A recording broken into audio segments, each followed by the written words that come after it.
Aquella noche tuvo un sueño terrible, si se puede llamar sueño a una aventura del cuerpo y del espíritu que le ocurrió cuando él profundamente dormido, es cierto, en un marco de total autonomía y presencia sensorial, pero sin que se viera a sí mismo presente o moviéndose en el espacio, al margen de los acontecimientos, pues estos tenían más bien por escenario su propia alma y, al irrumpir desde afuera, fueron derribando violentamente su resistencia, una resistencia surgida de las profundidades de su espíritu, y dejaron tras de sí, asolado y deshecho, el edificio entero de su existencia y la cultura de su vida.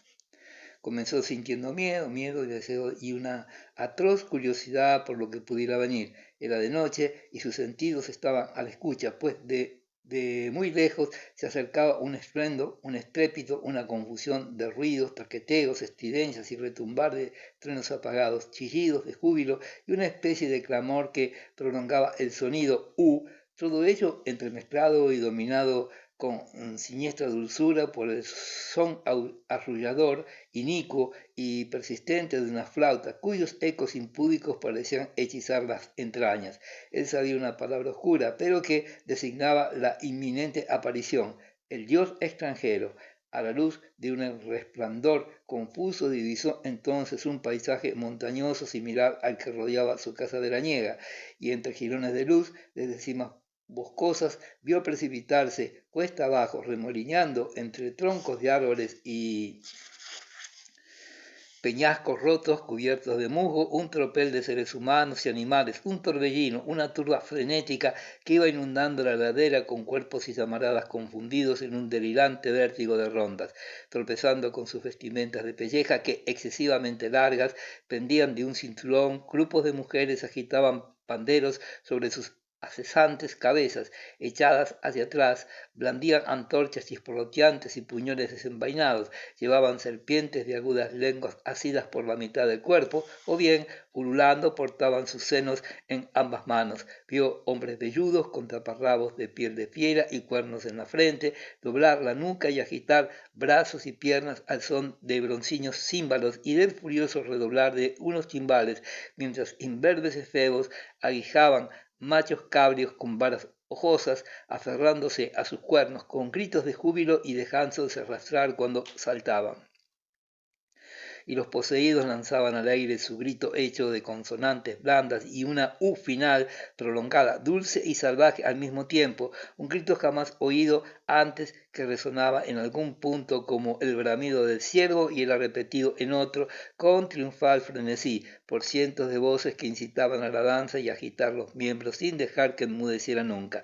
Pero el sonido de la flauta, seductor y profundo, lo penetraba y dominaba todo. ¿No lo incitaba también a él, renuente espectador de la escena, a participar en la impúdica fiesta, en la desmesura de aquel supremo sacrificio? Grande era su repugnancia, grande también su miedo y sincera su voluntad de proteger hasta el final lo suyo contra lo de afuera, contra el enemigo del espíritu digno y sereno, pero el estruendo y los aullidos que el eco de las paredes de roca multiplicaba no cesaban de aumentar, de dominarlo todo, de liderarse, dilatarse más y más en su arrebatador delirio.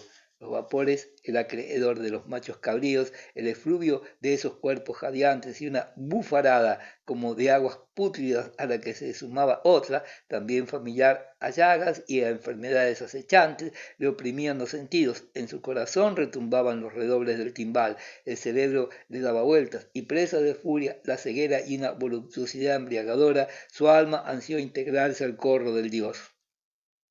El obsceno símbolo de madera gigantesco fue desvelado e izado y todos aullaron desenfrenadamente el conjuro mágico, echando espuma por los labios, se agitaban unos a otros con gestos lascivos y manos lúbricas, entre risas y gemidos, hundiéndose las varas espinosas en la carne y lamiéndose la sangre que corría por sus miembros, pero el durmiente ya estaba con y dentro de ellos, poseído también por el dios extranjero. Sí, ellos eran en realidad el mismo cuando se abalanzaban sobre los animales matando y desgarrando, cuando devoraban trozos de carne humeante y cuando sobre un suelo revuelto y musgoso incitaron como ofrenda al dios una cópula promiscua e infinita, y su alma conoció la lujuria y el vértigo de la aniquilación.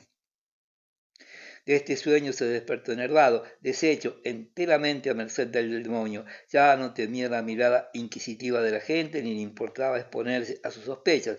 Ellos, además, empezaban a irse, a huir. Muchas de las casetas habían quedado vacías. Los sitios libres aumentaban de día en día en el comedor, y era muy raro encontrarse con un extranjero en la ciudad.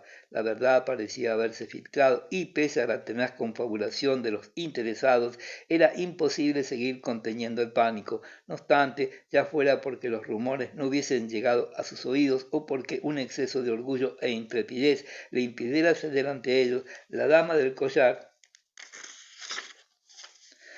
de perlas seguía allí con los suyos. Talcio se había quedado, y Eisenbach en su delirio se imaginaba a ratos que la huida y la muerte acabarían alejando a toda esa molesta familia que lo rodeaba, y que podría quedarse solo en la isla con el hermoso adolescente. Sí, cuando por la mañana en la playa su mirada se posaba inmóvil, grave e irresponsable sobre el objeto de sus deseos, o cuando al atardecer lo perseguía indignamente por las callejas donde proliferaba una mortandad encubierta y repulsiva. La infamia más monstruosa le parecía llena de promesas y encontraba caduca la ley moral.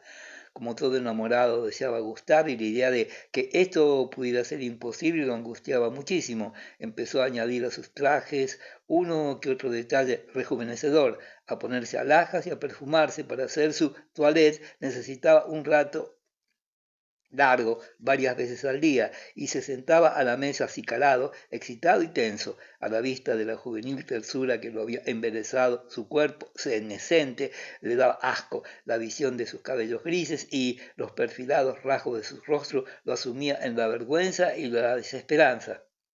Y así, deseoso de remozarse, de recuperarse físicamente, se convirtió en cliente asiduo del peluquero del hotel, envuelto en un peinador, reclinado en el sillón bajo las solícitas manos del hablantín, contemplaba atormentado su imagen espectacular. Canoso, dijo torciendo la boca. Un poquito, replicó el otro, por culpa de una pequeña negligencia, de una indiferencia ante las cosas externas, muy comprensible en personas importantes, pero cuanto que justamente que no podemos probar sin condiciones, tanto menos cuanto que justamente los prejuicios acerca de lo que pueda ser natural o artificial se avienen bastante mal con este tipo de personas. Si la reacia austeridad de cierta gente con respecto al arte de la cosmética se extendiera, como sería lógico, al cuidado de los dientes, menudo escándalo del que se armaría, pues en definitiva tenemos la edad que nuestro espíritu y nuestro corazón nos dictan, y las canas suponen, según los casos, un infundio más real que el que supondría el tan desdeñado tinte corrector. En cuanto a usted, caballero, tiene todo el derecho a recuperar el color natural de su pelo. ¿Me permite, pues, devolverle simplemente lo que es suyo? ¿Cómo así?, preguntó Eisenbach. El locuaz personaje le lavó entonces la cabeza con dos lociones diferentes, una clara y otra oscura, y el cabello le volvió a quedar negro como en sus años mozos. Luego se lo onduló en suaves capas con las tenacillas de rizar, retrocedió un paso y contempló su obra. ¿Y ahora?, dijo, solo falta refrescar un poquitín la tez. Y como esa gente que jamás puede acabar ni darse por satisfecha con lo que hace, pasó de una tarea a la otra con un simple creciente animación, cómodamente ordenado, incapaz de ofrecer resistencia y más bien esperanzado por lo que estaba ocurriendo, Eisenbach pudo ver en el espejo que sus cejas se arqueaban siguiendo una línea más armónica y precisa, que los ojos se alargaban y su brillo era realzado por una ligera sombra en los párpados, y más abajo, donde la piel tenía cierto tono parduzco, apergaminado, vio despertar un carmín tierno discretamente aplicado, mientras sus labios exangües un minuto antes se hinchaban adquiriendo un tinte frambuesa, y los surcos de las mejillas y la boca, así como las arrugas de los ojos, desaparecían bajo una capa de cremas y afeites. Vio y el corazón le dio un vuelco a un joven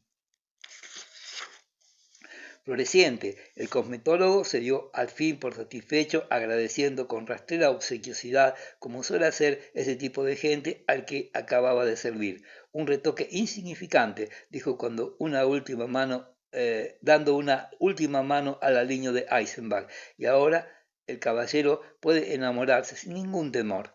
El iluso se marchó feliz, turbado y temeroso. Llevaba una corbata roja y una cinta de varios colores adornaba su sombrero de anchas alas. Se había levantado un tibio viento de tormenta. La lluvia era rara y escasa, pero el aire húmedo estaba cargado de emanaciones mefíticas. Se oía toda suerte de chasquidos, silbidos y crujidos, y Eisenbach, febril, bajo su capa de maquillaje, creyó percibir el maligno aleteo de los espíritus del viento haciendo de las suyas en el espacio. Las funestas aves marinas que revuelven, picotean y profanan con sus deyecciones la comida del condenado, pues el bochorno quitaba las ganas de comer, y la idea de que los alimentos estaban contaminados por gérmenes infecciosos no se apartaba de la mente.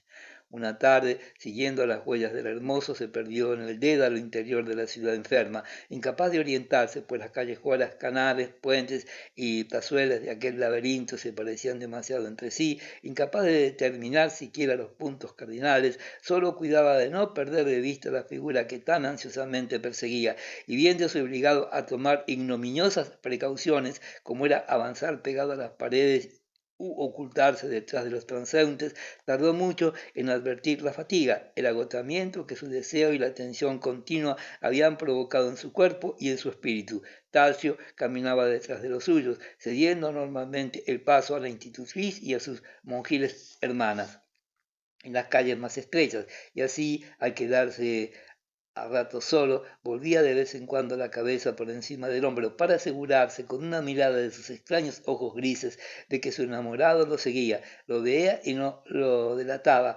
embriagado por esta constatación, impelido hacia adelante por aquellos ojos, arrastrado como un pelele por la pasión, el enamorado persiguió furtivamente su indecorosa esperanza hasta que al final se vio privado de su visión. Los polacos muy pronunciados, perdón, acababan de cruzar un puente pequeño, pero de arco muy pronunciado, cuya altura los ocultó a las miradas del perseguidor, de suerte que cuando éste llegó arriba ya no pudo divisarlos. Lo buscó en tres direcciones, al frente y a ambos lados de la estrecha y sucia callejuela, pero en vano. El agotamiento y la debilidad le obligaron finalmente a abandonar la búsqueda.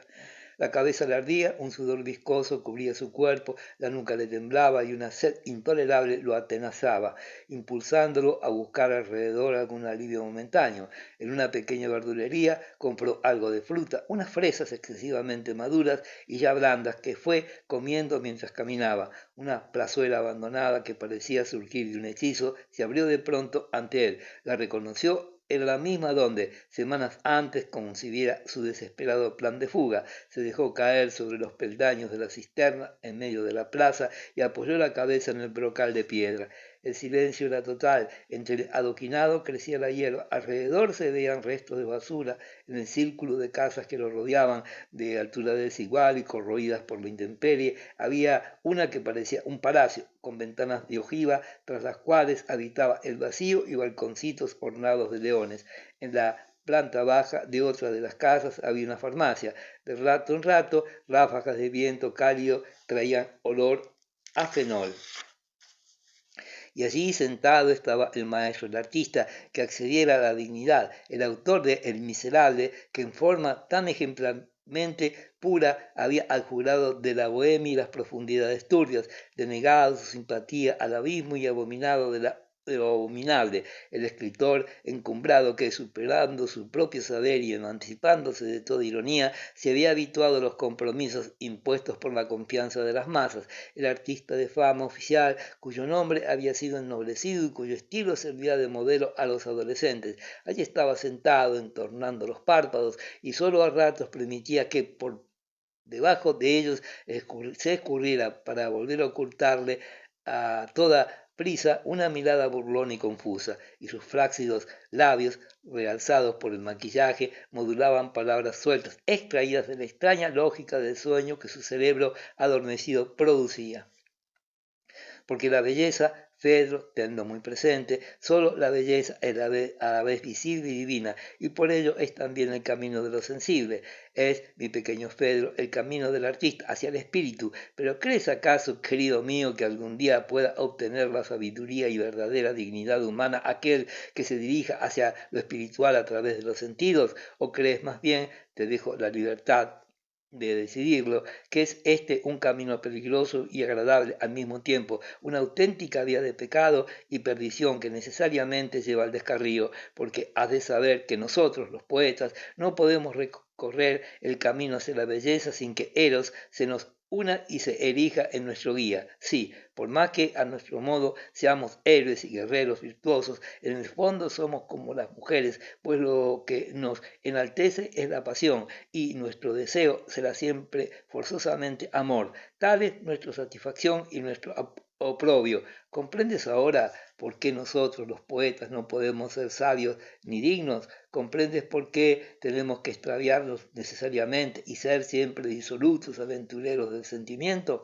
La maestría de nuestro estilo es mentira e insensatez, nuestra gloria y honorabilidad una farsa, la confianza de la multitud en nosotros, el colmo del ridículo y el deseo de educar al pueblo y a la juventud a través del arte, una empresa temeraria que habría que prohibir, pues ¿cómo podría ser educador alguien que posee una tendencia innata, natural e irreversible hacia el abismo? Quisiéramos negarlo y conquistar la dignidad, pero donde quiera que volvamos la mirada nos sigue atrayendo. De ahí que renunciemos al conocimiento, pues el conocimiento, Fedro, carece de dignidad y de rigor. Sabe, comprende, perdona, no tiene forma ni postura alguna, simpatiza con el abismo, es el abismo, por eso lo rechazamos, pues con decisión y nuestros esfuerzos tendrán en adelante como único objetivo la belleza, es decir, la sencillez, la grandeza, un nuevo rigor, una segunda ingenuidad y la forma, pero la forma y la ingenuidad, Pedro,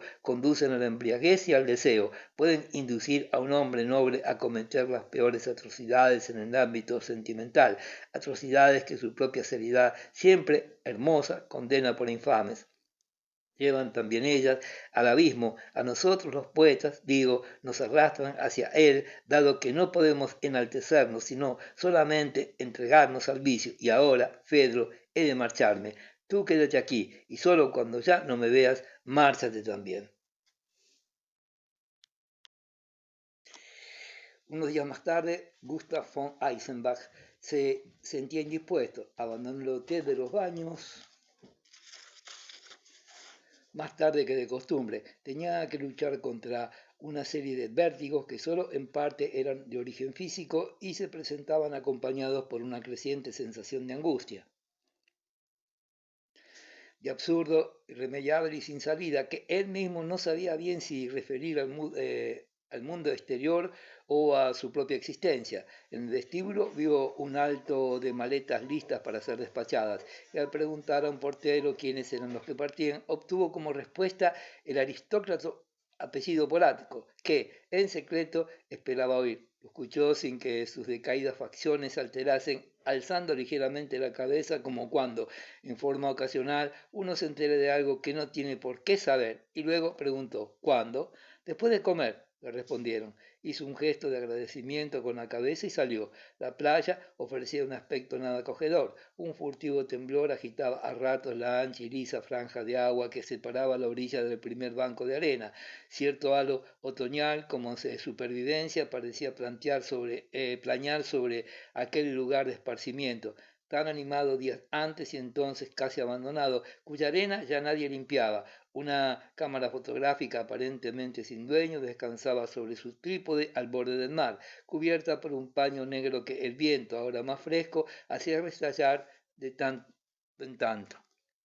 Espacio con los 3 o 4 compañeros que le quedaban, estaba jugando a la derecha, frente a la caseta de su familia, mientras Eisenbach, a medio camino entre el mar y la hilera de casetas, con una manta sobre las rodillas, lo seguía una vez más con la mirada. El juego, ahora no vigilado porque las mujeres debían de estar preparando la partida, parecía no tener reglas y pronto degeneró enfadado y medio ciego por un puñado de arena que había recibido en plena cara. Hashu, el robusto muchacho del traje de lino con cinturón y cabellera negra y engominada, obligó a Tasio a un combate que terminó rápidamente con la caída del hermoso Efebo, el más débil de los dos, pero como si la voluntad de servir del inferior se hubiera trocado a la hora de la despedida en una cruel brutalidad que intentaba vengarse por tan prolongada esclavitud, el vencedor no soltó inmediatamente al vencido, sino que, arrodillándose sobre su espalda, le oprimió exprimió tanto tiempo la cara contra la arena que Tasio, casi sin aliento ya por la lucha, corrió el riesgo de asfixiarse. Los convulsivos esfuerzos con que intentaba quitarse aquel peso de encima y que a ratos cesaban completamente, acabaron convirtiéndose en espasmos débiles. Aterrado, Eisenberg se disponía a acudir en su ayuda cuando el violento soltó finalmente a su presa. Muy pálido, Tasio se incorporó a medias y permaneció unos minutos sentados apoyándose en un brazo inmóvil con el cabello revuelto y los ojos sombríos. Luego se puso en pie y se alejó lentamente. Los otros lo llamaron, con voz alegre primero, angustiada y suplicante después, pero él no los oyó. El moreno, presa sin duda de un súbito remordimiento por sus desmanes, le dio alcance e intentó apaciguarlo, pero fue rechazado con un movimiento de hombros. Tasio se dirigió entonces en diagonal hacia el mar. Iba descalzo y llevaba su traje de baño a rayas con el lazo rojo. Se detuvo al borde del agua y mirando al suelo, con la punta del pie empezó a dibujar figuras sobre la arena húmeda. Luego se adentró en el bajío del mar, que en su punto más profundo no le bañaba ni las rodillas. Lo atravesó y siguió avanzando perezosamente hasta el banco de arena. Allí permaneció de pie un instante, el rostro vuelto hacia la lejanía, para después continuar a la izquierda, recorriendo a paso lento la estrecha y larga lengua de la tierra que las aguas habían dejado al descubierto, separado de la orilla por un brazo de mar, separado de sus compañeros por un capricho orgulloso, siguió caminando a lo lejos, rodeado de mar y viento, ondeante la rizosa cabellera, como una aparición aislada y desligada de todo, flotando ante la bruma gris del infinito. Una vez más se detuvo a mirar y de pronto, como obedeciendo a un recuerdo, a un impulso, apoyada una mano en la cadera, giró grácilmente el torso y miró hacia la orilla por encima del hombro. Allí estaba el contemplador, sentado, como esa primera vez en que de vuelta desde aquel umbral la mirada gris crepuscular se cruzara con la suya. Su cabeza reclinada contra el respaldo de la tumbona había seguido paso a paso las evoluciones del que avanzaba a lo lejos, y en ese momento se irguió, como respondiendo a la mirada, para caer nuevamente sobre el pecho, de modo que los ojos aún pudieron ver desde abajo, mientras su rostro adquiría esa expresión relajada y de hondo ensimismamiento de quien está sumido en un profundo sueño. Tuvo, no obstante, la impresión de que el pálido y adorable Gogo le sonreía a lo lejos, de que le hacía señas, como si, separando su mano de la cadera, le señalase un camino y lo empezara a guiar, etéreo, hacia una inmensidad cargada de promesas, y como tantas otras veces se dispuso a seguirlo. Pasaron varios minutos antes de que acudieran en su ayuda. Se había derrumbado sobre el brazo de la tumbona, lo llevaron a su habitación y aquel mismo día, un mundo respetuosamente conmovido recibió la noticia de su muerte.